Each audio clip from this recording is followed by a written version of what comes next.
I want to show you an example of a classical tricky SAT math problem, something where you kind of recognize what they're talking about, but it's asked in a way you've never seen and you're supposed to be able to figure it out. So let's take a look at this problem.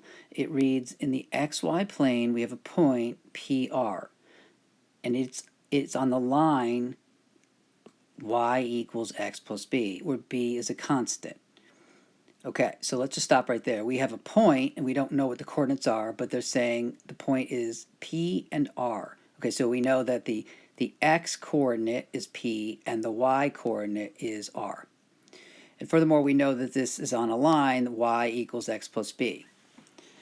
And it says b is a constant. Well, b is here. It looks like a point slope form, y equals mx plus b. So this is likely my y-intercept. Keep that in mind. Then we have the point with coordinates, so we have another point. It has different coordinates for the x and for the y. And this lies on a line with this equation. Okay, so let's summarize what we've got. We've got 2 points. I don't know where they are, but I know they're somewhere in the coordinate plane. One is PR, and that seems to be on a line that is y equals x plus b. And then we have some other point, 2p, 5r. Again, I'm not going to place it anywhere specific because I have no idea what P and R are. But it's this idea, and that's a point, and then it goes through, or the line, this line y equals 2x plus b must go through that. All right, so I'm just trying to get an idea, what are they talking about? So we got 2 points and 2 separate lines that go through them. Okay, great. If p not equal 0, what is the value of RP? So we keep seeing P and R, and they want to know what's the relationship of R to P. Now, when you get one like this, when they talk about the answer is a ratio, see, this is a ratio. What is the ratio of R to P? That indicates that there doesn't have to be one actual answer for P and R. It just means, like when we look at this coordinate here, PR, R is something as big as P, or P is something times as big as R. We don't know. But what this does is it means it's like not an actual specific line I may be able to figure out. So I have to dig a little bit more. What I'm going to do with this one, now what I suggest doing is when you have a line, okay, what do you want to recognize with any line? Well, a line is y equals mx plus b, of course. And then in this line right here, which is y equals x plus b, when we have that line y equals x plus b, well, what do you know the slope is? Of course, since there's no number there, the slope is 1. So I'm just going to note that for this first equation, the slope equals 1. And then for the second equation, the y equals 2x plus b, that's going to be my second line. The slope, of course, is now we have a 2 in front of the x, so this one has a slope of 2. Okay, now I don't know still exactly what I'm doing, but I can start trying to substitute one thing in for another. And what I mean by that is if this coordinate PR is on this line y equals x plus b, that means that notice that P is your x coordinate in this coordinate. Therefore, P, if I rewrite this equation for this first one, and instead of writing the y equals x plus b, I'll write that out there though. What I'm going to do is notice that since P comma R is the point on there, when x is P, make x P, the y is that R. So I'm going to replace this with an R. It's still plus b, because when it says b is a constant, that's just a number it's a number. They're not telling you, but it doesn't change. Okay, so I'm just going to leave that as b right now. So I've got one equation right now. I'm going to do the same thing with my other line, which was this y equals 2x plus b, except for the coordinate on that was this 2p comma 5r.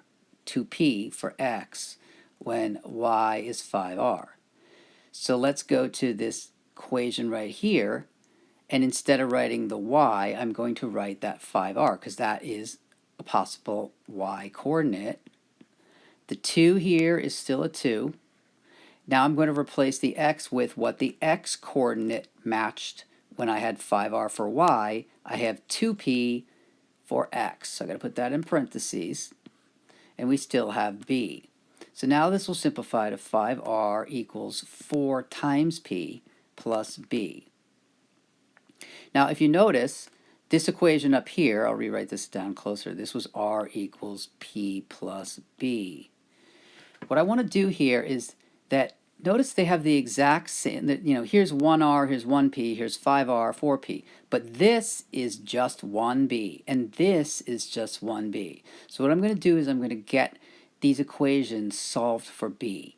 The way I do that here is you'll subtract a p from both sides of this, and you'll get r take away a p is equal to just that b. And over here, I'll subtract the 4p and I'll subtract the 4p. And again, I'm not be able to combine the r and the p, but I can write it as the 5r take away a 4p. That is equal to b. Now I have two equations that are both equal to b. So you use the substitution method from systems of equations. Okay, because if b is equal to this, and b is also equal to this equation, that means that these two are equal. So I'll write that as r take away p is equal to the 5r minus 4p. So what I need to do now is I need to keep in mind I'm looking for r divided by p. I'm going to gather the r's on the left side. So my step here, I'm going to subtract a 5r and now subtract the 5r. r take away 5r, that's your negative 4 times r. And I have minus p here. I'm going to add p to the left side, but then I'm also going to add it over there. Of course, this is going to cancel out the p's on the left side.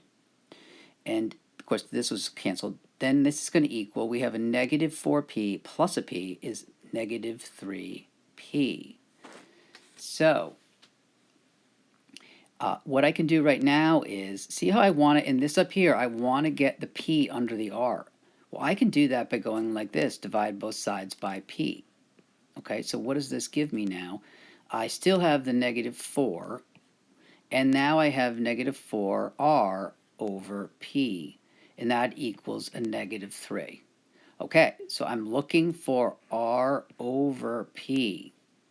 This is very close, but I have this negative 4 there.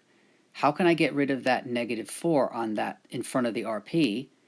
Well, I'll just divide both sides by a negative 4. That will cancel that. I now have this rp is equal to the negative 3 divided by negative 4, and that is 3/4.